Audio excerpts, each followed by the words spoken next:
Napadpad ulit tayo dito sa Kapitolyo ng Quezon at kung mapapansin nyo, ang saya ng vibe ngayon. May mga pailaw ng Paskong Quezonian, may lamig ng simoy ng hangin, at syempre may food trip. After a long day, hanap ko lang talaga ay hapunan.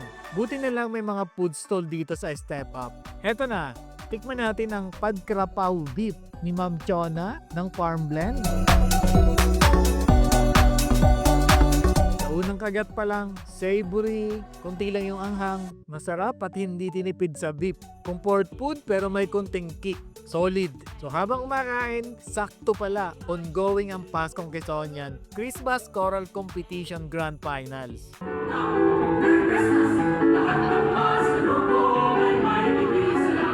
Libre na nga ang concert, busog pa ako. Manalo. By the way, may iba pa pala dito si Ma'am Chona. Chicken pastil, 50 pesos lang. May siomai at siopaw din. So kung mapadpad kayo dito sa Kapitolyo ng Quezon this Christmas season, wag lang kayong tumingin sa mga Christmas decoration. Tikman nyo rin ang pagkain, food, lights, at saka music. At meron ding fireworks. Siguro mamaya pa yung pagkatapos. Hindi ko na lang tinapos yung event dahil marami pa akong gagawin. So ayun, quick chat lang. Ganito ang Pasko sa Quezon.